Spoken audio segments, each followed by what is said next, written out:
Welcome to Still a Part of Us.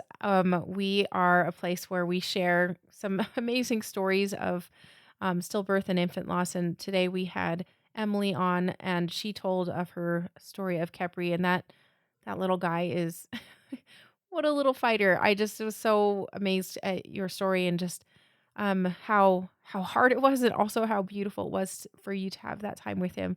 So, Emily, thank you again for coming on. Thanks for coming and talking with us to give us a little bit of advice on how to navigate this. So, welcome back. Of course, thank you. It's nice to be on, Winter. Yeah.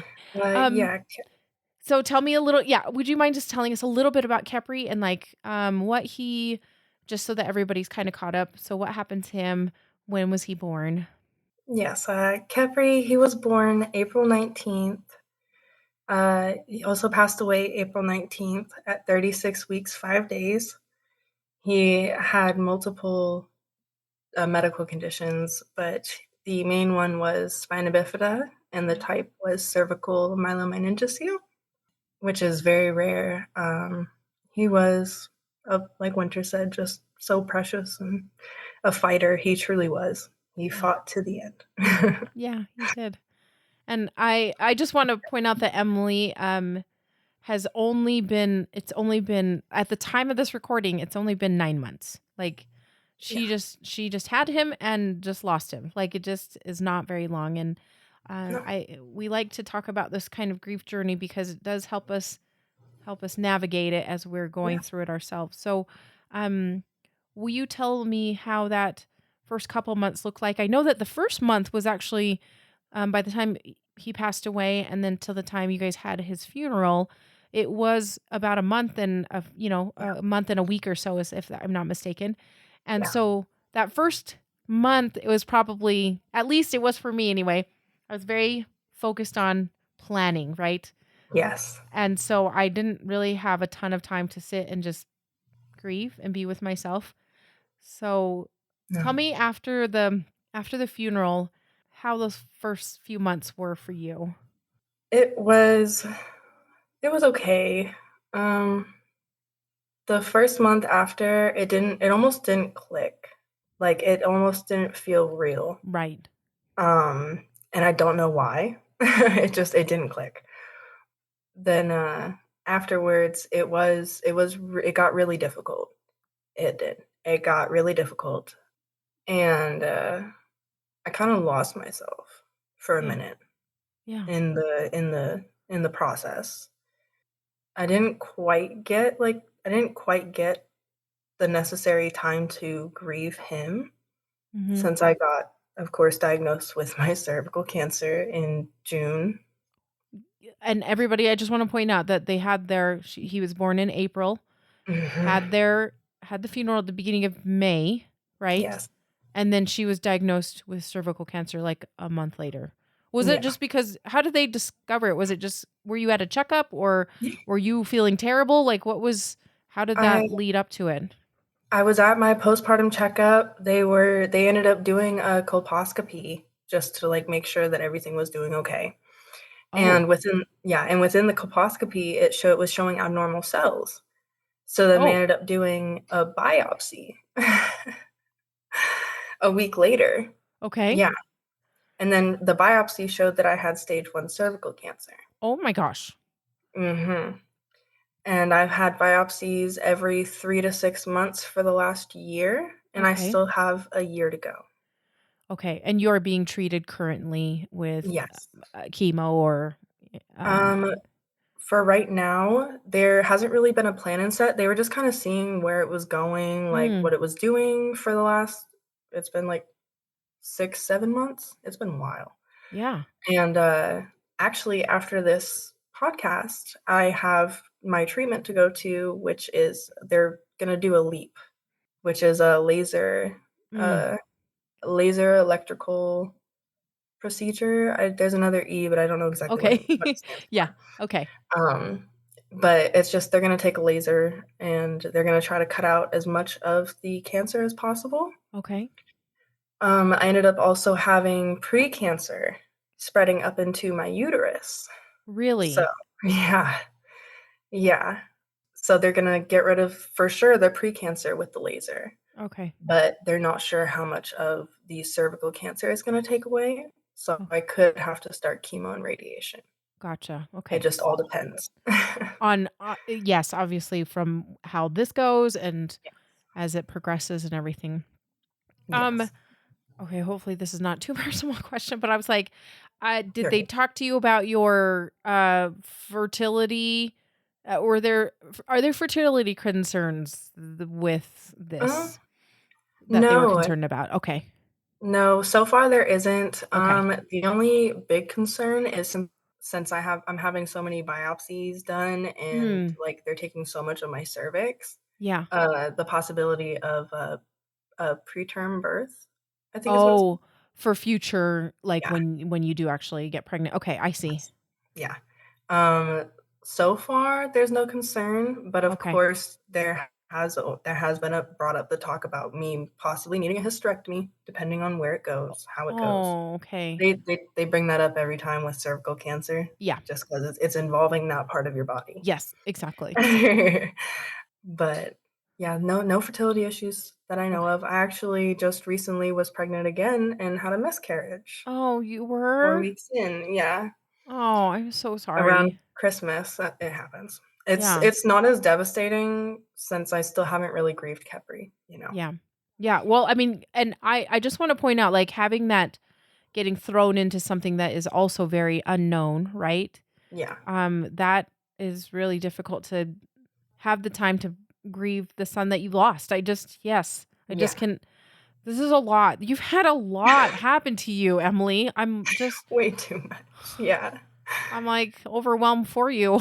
I'm sure you're overwhelmed. Like, I'm hoping it gets easier, but yeah. yeah, yeah. Um, Okay.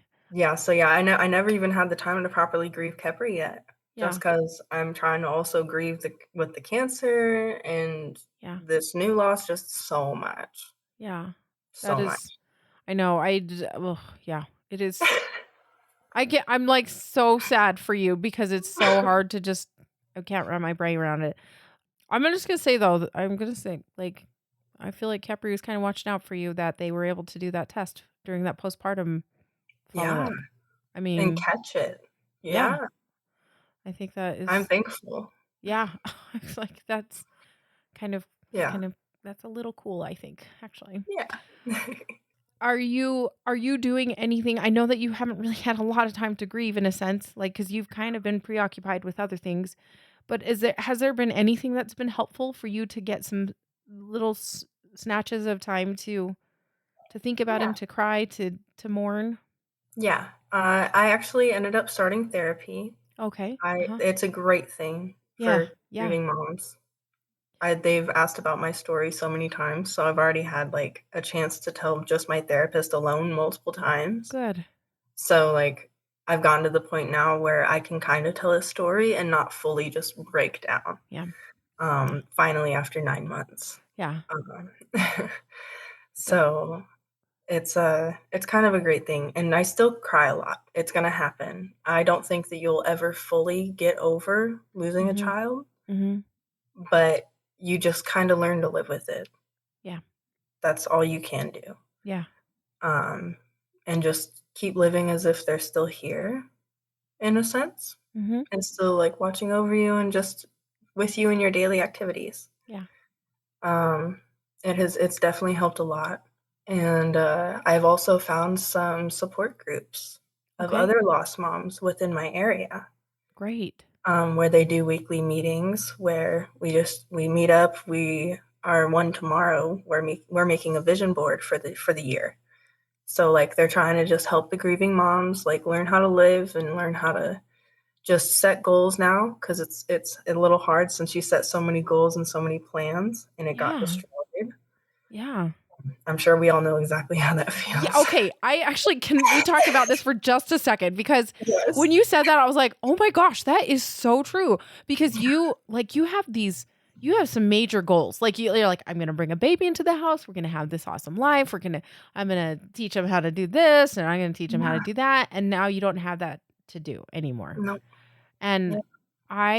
gosh, I'd never even realized it where you're like, because you, I like, there is a sense of you're floating around. Yeah. you're kind of goalless, you're kind of you don't have it feels futureless. I don't know how to explain Yeah. it, but you're right. Like, I think Yeah. that's really, um, a valuable thing for them to try and help create a different vision now, right, of the Yeah. of the year, I think. Yes. Yeah. Because Gosh. it's yeah, it's so difficult. It's Yeah. something that not a lot of people realize, but you go on as if basically you died too. Yeah. You feel as if you died and you're just walking around without any of these goals or anything. Yeah, future you is gone now Mhm. because future you had your baby in it, and, Yep. oh, man, that is powerful that they are doing that. That's cool. Yeah, yeah. But that's helped out a lot too. Yeah. And I'm sure every area has them. Mhm. So, Yeah, you just that's need to look out for them. I know that there's gonna be it's a little harder in some of the more rural areas, but yeah. if, I feel like there's Zoom ones I've Yeah, noticed, support groups yeah. that are super There's helpful. Zooms, there's, Facebook groups, I'm on Mhm. one, there's a Mhm. whole bunch. Yeah. But I feel like just joining a community with Yeah. other people alike that have been through a similar experience in a way Yeah. helps out a lot because it makes you not feel so alone. Yeah. Yeah. Because then you just feel like a weirdo, and then you're like Yeah. you're like, "I'm gonna go sit over here," and then yeah, it's not good. So, yeah, be with people that are it helps Yeah. considerably.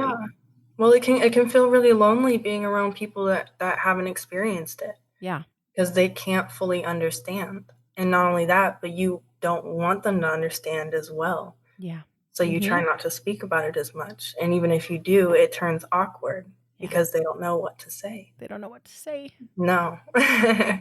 So yeah, finding that group that's alike is it's so helpful. Yeah. So helpful. I'm so glad that you have found some people that are, supportive and helpful and understand what you're going through.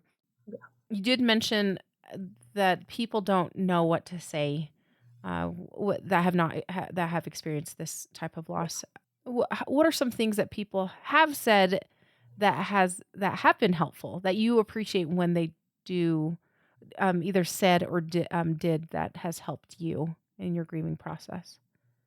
I would say the biggest one that I've had a couple people say is just I guess to never let people forget him. Never let yourself forget him. Like just keep sharing your story no Mhm. matter who tells you not to, no matter what you're Mhm. told, just keep sharing his story and just keep living as if he's always right there. Yeah. And I think one of the biggest things that I had a friend tell me too is that after your baby's born, their cells stay in your body for like 10 years.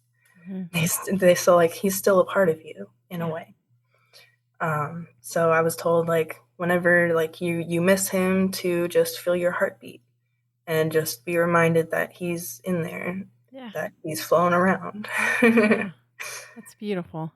Yeah, Yeah. and I think I've heard something similar to that too, so, like, Yes. that's really cool.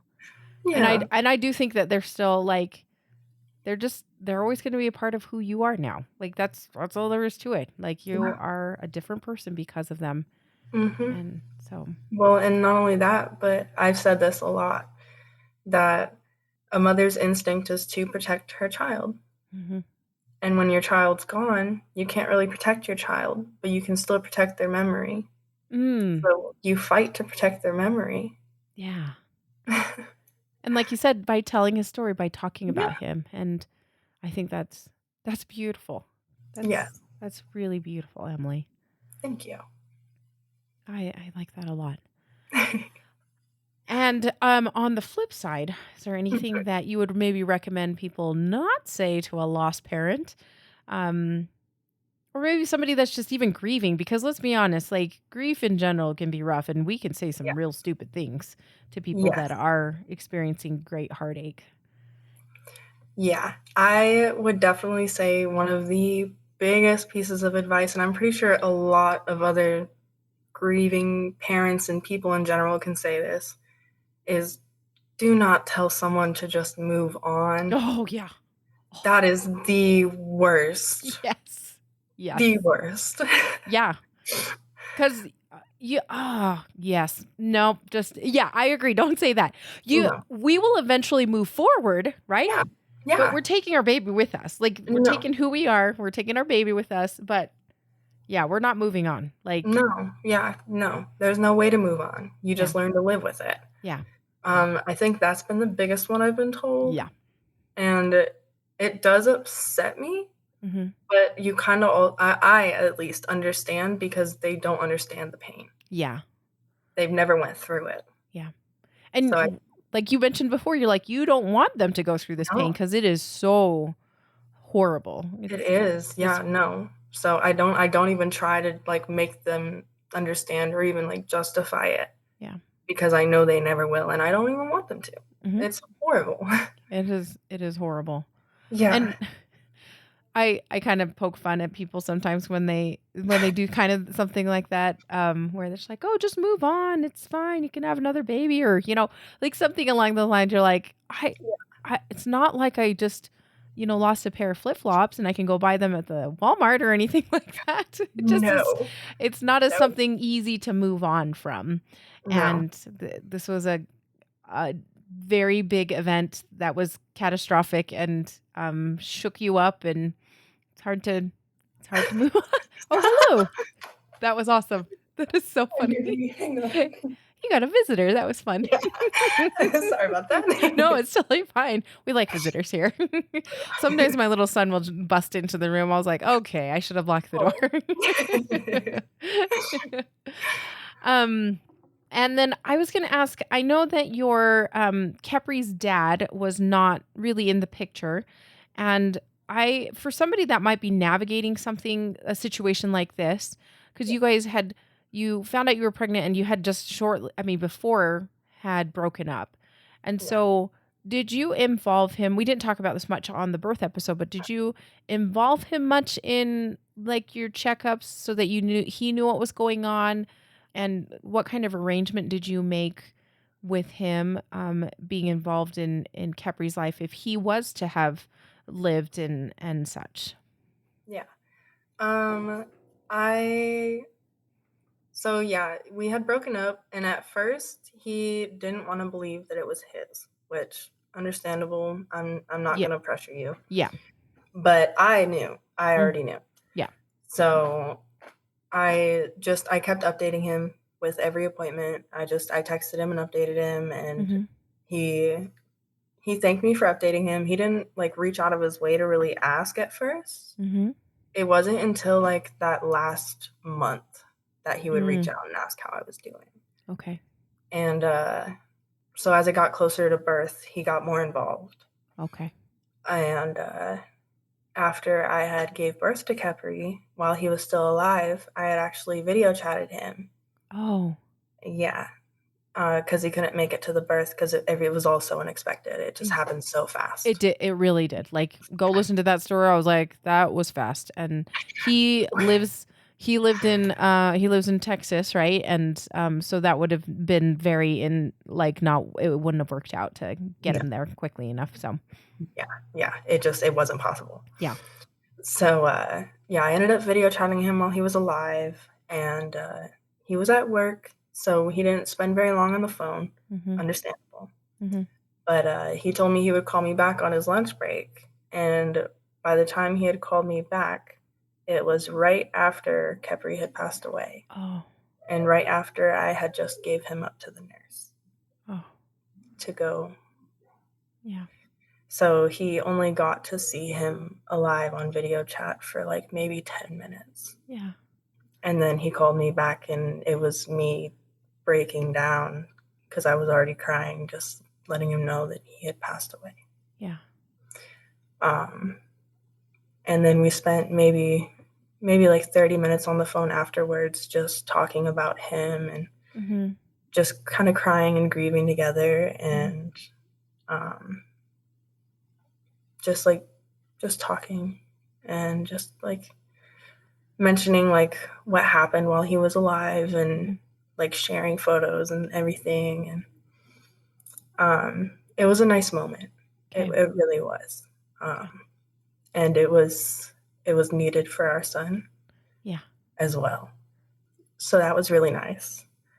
And after that, he kept just checking on me. He was really worried, Okay. Yeah. which I understand. Yeah. I was worried about him too, Yeah. as this was his very first time experiencing any sort of loss. Right. And this is the worst loss to experience Yeah. for your very Yep. first. Yep. I agree. Yeah. So I was really worried.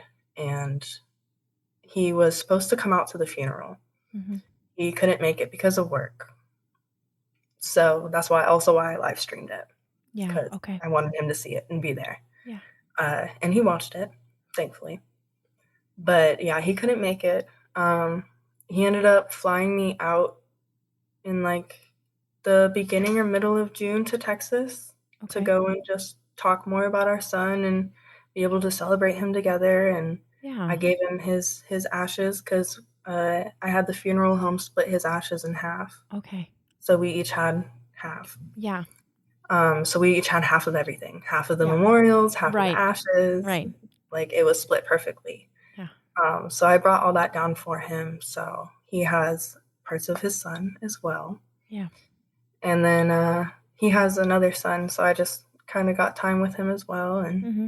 just was like celebrating our son and his his younger brother too. Yeah.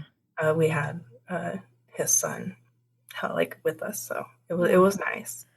That's great. Uh, but I ended up flying back out like a week later, Mm-hmm.